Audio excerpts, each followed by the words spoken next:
대한민국 근현대사를 성경적 세계관으로 알리고 전하는 대한역사문화원의 한국 근현대사 바로알기 특강입니다.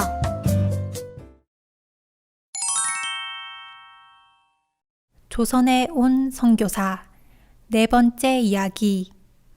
질병의 멍에를 끊어준 의료 선교사 이야기를 이어가 보겠습니다. 소주제를 이렇게 정해봤습니다. 객과 고아와 과부를 섬기라. 하나님께서는 이스라엘 백성들에게 객과 고아, 과부를 돌보라고 명령하셨습니다. 성경에서 말하는 객과 고아 그리고 과부는 소외되고 스스로 설 수 없어 도움이 필요한 모든 이들을 통틀어 이르는 말입니다. 그렇다면 조선의 객과 고아, 과부는 누구였을까요? 여인들, 천한 신분에 속한 이들, 병든 자, 그리고 장애인들, 이들이었을 것입니다. 선교사들은 하나님의 말씀에 순종하여 조선에 와서 핍박받는 자, 소외된 자, 병든 자들을 섬기는 일에 모든 것을 바쳐 헌신했습니다. 조선은 가정을 보호하고 여성들을 보호한다는 명목 아래 여성들을 남의 눈에 띄지 않게 격리해야 한다는 괴상한 관습이 있었습니다. 그래서 조선의 여인들은 대중 앞에 나서지 못하고 부모의 보호를 받고 살다가 결혼하면 다시 남편 집에 갇혀 지내는 신세였습니다. 헤론 선교사가 제중원의 원장이 되면서 여성들의 진료를 위해 여의사를 초빙하여 부인과를 개설했지만 제중원 의사의 대부분이 남성이다 보니 조선 여성들이 제중원에서 치료받는다는 것은 쉬운 일이 아니었습니다. 왜냐하면 남자 의사가 많은 제중원에서 진료를 받는다면 내외도 모르는 짐승 취급을 받았기 때문이죠. 이런 조선 여성들의 고충을 지켜보던 메리 스크랜튼 선교사는 자신을 파송한 미국 감리교 해외 여성 선교회에 조선 여성들과 어린이들을 위한 전문 병원을 세워달라 청원했고, 선교부는 메타 하워즈 선교사를 조선에 파송하여 1887년 10월 정동에 조선 여성을 위한 전문 병원이 세워졌습니다. 1888년 고종은 이 병원에 보구여관이라는 이름을 하사했습니다. 이름의 뜻처럼 보구여관은 천대받던 조선 여성들을 구하고 보호하는 집이 되었습니다. 잠깐 보구여관의 성장 역사를 살펴볼까요? 1887년 10월 31일 메타 하워즈가 정동에서 처음 여성 환자 진료를 시작한 이래 로제타 셔우드 홀, 메리 커틀러, 릴리안 해리스, 엠마 언스버거, 바게스터, 아만다 힐만 등 많은 여성 의사들이 조선 여성과 어린이 진료에 힘쓰며 조선의 객과 고아, 과부된 이들에게 질병으로부터 자유를 선물했습니다. 보구여관은 환자 진료 외에 의료 선교와 의학 교육, 간호 교육에도 매진하여 미국에서 의학을 공부하고 의사가 된 우리나라 최초의 여성 의사 바게스터와 최초의 간호사 이그레이스, 김마르다를 배출하기도 했죠. 정동에서 시작된 보구여관은 1913년까지 진료실, 수술실, 약제실, 입원실을 갖추고 어엿한 병원의 기능을 수행하였습니다. 1892년 동대문에 보구여관의 분원인 볼드윈 진료소가 설립되었고 1912년 이 자리에 동대문 부인병원이라고 불리던 릴리안 해리스 기념병원을 신축하여 1913년에 보구여관과 완전히 통합하였습니다.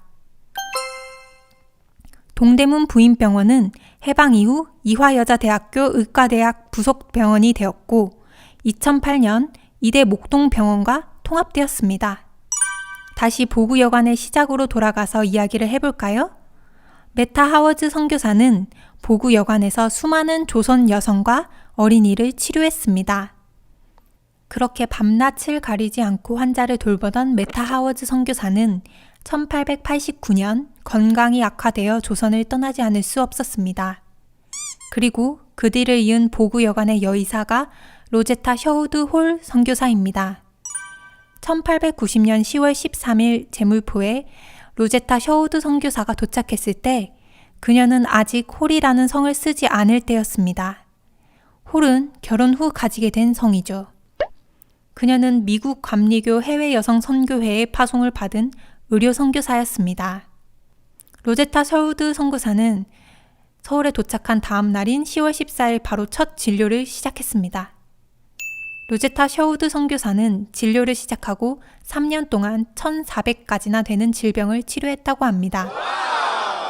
그녀에게 치료받으러 오는 환자의 대부분은 신분이 낮은 여인과 아이들이었습니다. 신분이 높은 여인들은 대낮에 거리를 돌아다닐 수 없었기 때문이라고 하네요. 그래서 로제타 선교사는 직접 왕진을 다니며 그녀들을 치료했고 밤에도 병원을 열어 모든 신분의 여성들이 치료받으러 올 수 있도록 해주었습니다. 로제타 선교사의 사역 초반에 아주 유명한 일화가 있습니다.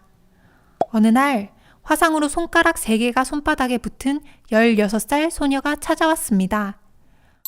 로제타 셔우드 선교사는 손가락을 분리하는 수술을 성공적으로 마치고 그 소녀의 보기 싫은 흉터를 가리기 위해 피부 이식 수술을 해야 했습니다.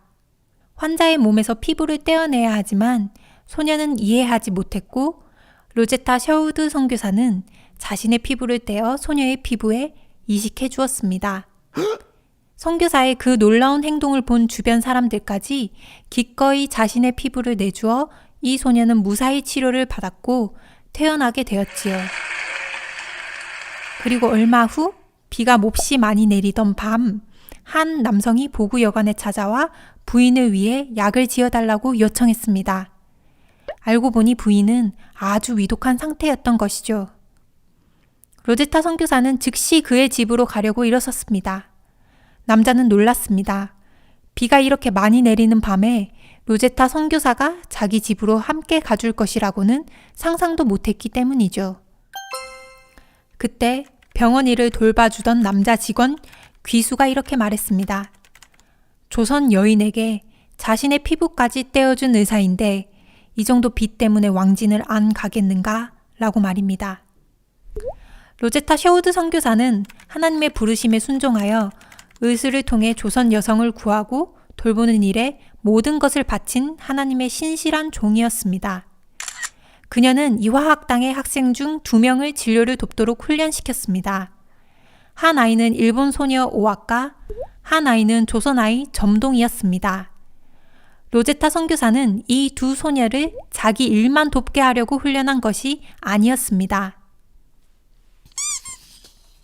이 2 소녀를 훈련시키는 것은 나를 돕는 데만 쓰자는 것이 아니다.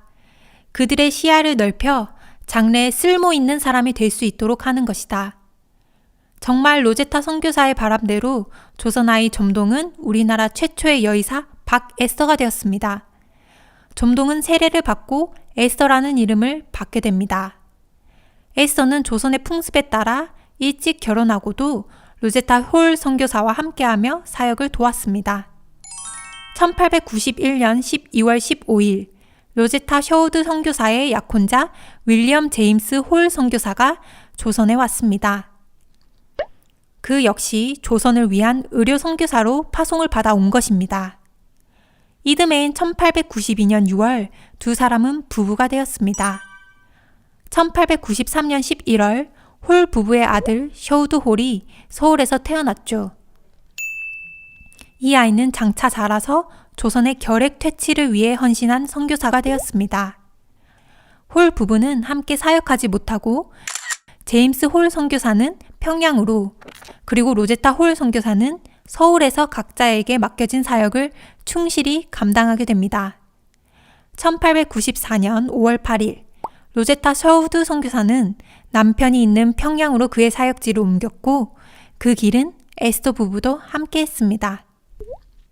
사실 당시의 평양은 외국인들이 거주하기에는 너무나 위험한 곳이었지만 홀 부부와 에스더 부부는 담대하게 주님의 인도하심을 따라 평양으로 갔습니다. 이때부터 로제타 홀 선교사는 조선의 또 다른 객과 고아, 과부였던 시각장애인들을 위한 사역을 꿈꾸게 되었습니다. 당시 조선의 장애인은 쓸모없는 물건 취급을 당했습니다. 로제타 셔우드 홀의 환자 중에도 특별히 시각장애인, 청각장애인, 그리고 말을 못하는 환자들이 많았습니다. 시각장애인의 경우 부모가 돈이 있다면 훈련을 시켜 무당이 되거나 점을 치는 삶을 살았습니다. 그렇지 못한 이들은 쓸모없는 물건 취급을 당하며 소외당하다가 잘 먹지도 못하고 결국 걷는 곳조차 어려울 지경까지 이르게 되어 죽어갔습니다. 로제타 홀 선교사는 시각장애인의 처지를 안타까워하다가 자신이 어린 시절 점자를 배운 기억을 되살려 한글 점자를 개발하여 그들을 돕기 원했습니다. 마침 제임스 홀 선교사를 돕던 오석형의 딸 복례가 시각장애인이라는 것을 알게 되었고 로제타 홀 선교사는 기름 종이에 바늘로 점자를 만들어 복례를 가르치기 시작했습니다. 바로 저 사진에 나오는 집에서 그 교육이 시작되었죠. 그러나 안타깝게도 청일 전쟁이 시작되면서 한 달여 만에 홀 가족과 그리고 에스터 부부는 서울로 돌아와야 했습니다. 1894년 10월 1일 윌리엄 홀 선교사는 다시 평양으로 돌아갔습니다. 청일 전쟁 중 평양에서 큰 전투가 있었고 그 후 평양에 전염병이 돌고 부상자들이 넘쳐났기 때문에 홀 선교사는 그들을 치료하기 위해 평양으로 갔던 것입니다. 불행히도 평양에서 부상자들을 돌보던 중 윌리엄 홀 선교사는 발진 티푸스에 감염되어 서울로 돌아온 후 일주일도 못 버티고 11월 24일 하나님의 품으로 돌아갔습니다. 당시 그의 나이는 34이었습니다. 로제타 홀 선교사는 남편의 장례를 치른 후 돌이 갓 지난 아들 셔우드를 데리고 그녀의 몸속에 자라고 있는 둘째를 출산하기 위해 고향으로 돌아갔습니다.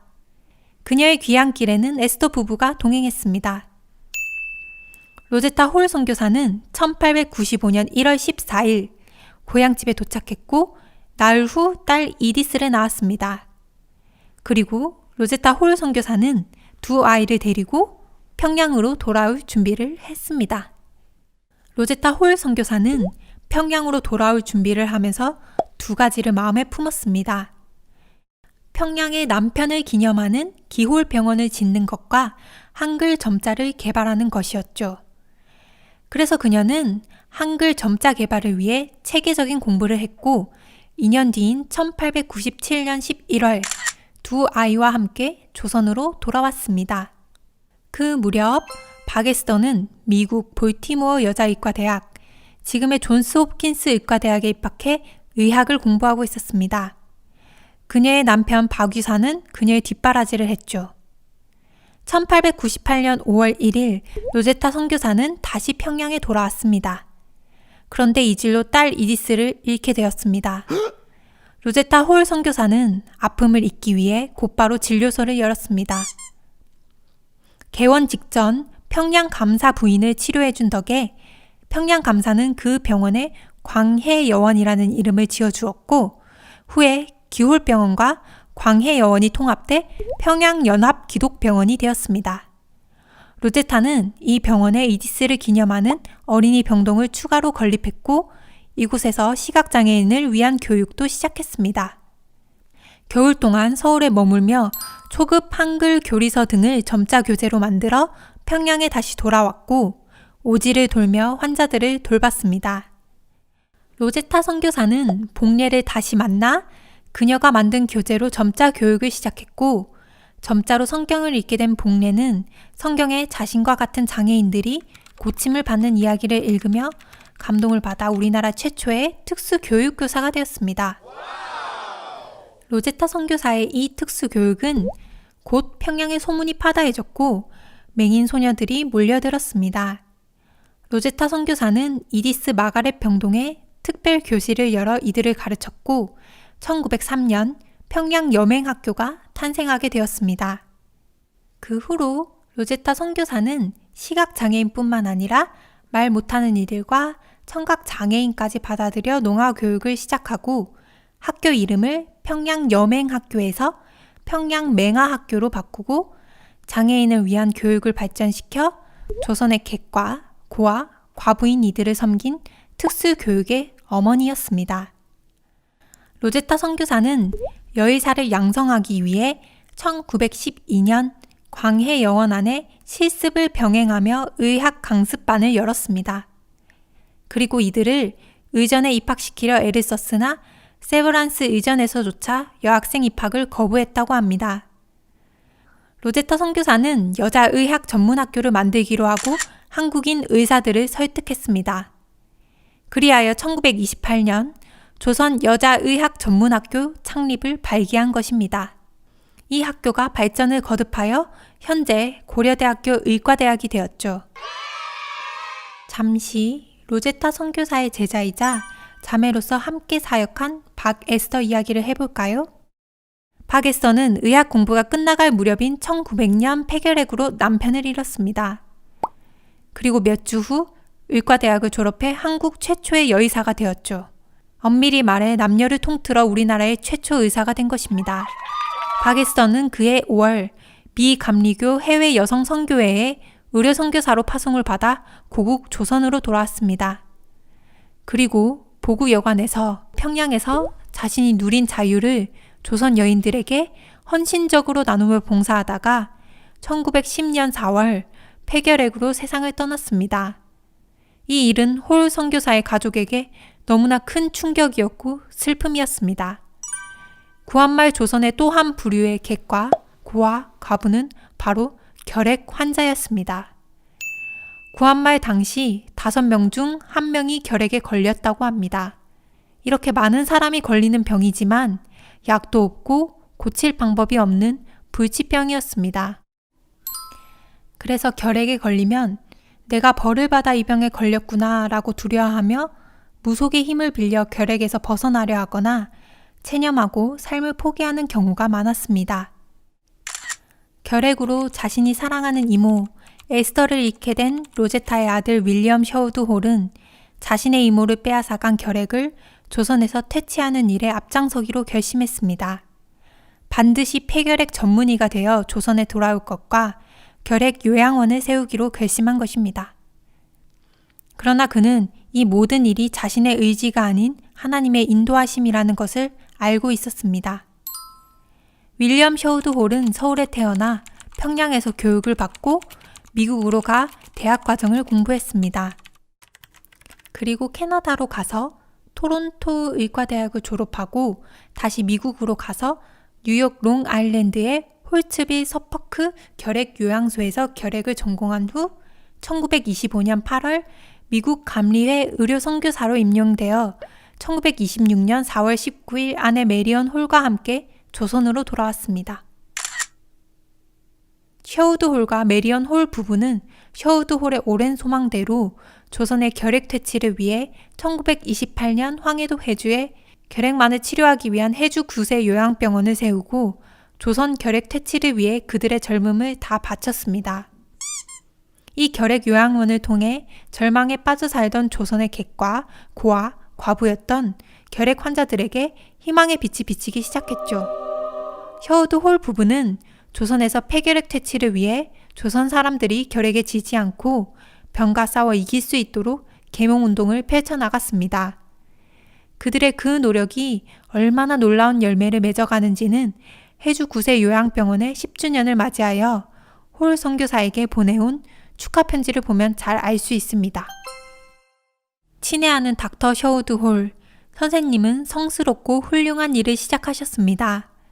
오늘은 해주 결핵 요양원의 설립 10주년 기념일입니다. 요양원의 눈부신 발전은 선생님의 피와 땀의 결정입니다. 오늘날 결핵은 인류의 적임이 자명합니다. 그러나 10년 전만 해도 우리 조선 사람들은 그런 사실을 이해하지 못했습니다.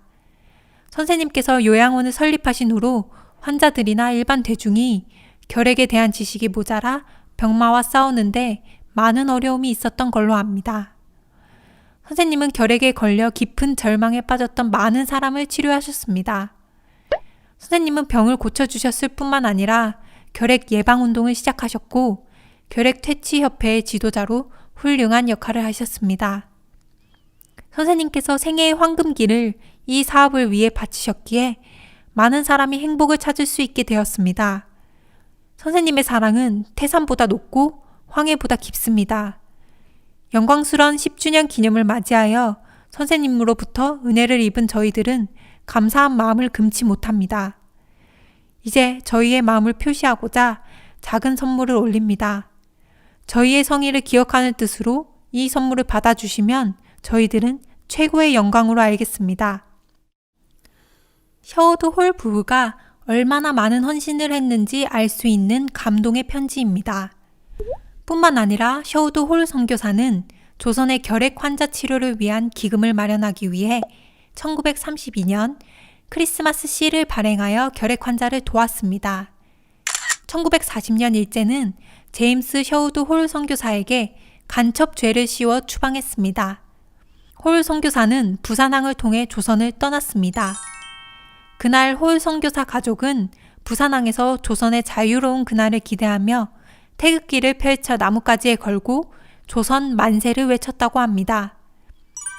제임스 홀과 로제타 셔우드 홀 선교사를 시작으로 그의 아들 제임스 셔우드 홀과 메리언 홀 부부까지 2대에 걸쳐 한 가족이 74년을 조선의 객과 고아와 과부된 조선의 여인과 아이들, 장애로 고통당하던 이들, 결핵으로 죽어가던 이들에게 자유의 빛을 선물해 주었습니다. 이렇게 우리가 누리고 있는 자유의 시작에 선교사들의 헌신이 있었다는 것을 꼭 기억했으면 좋겠습니다.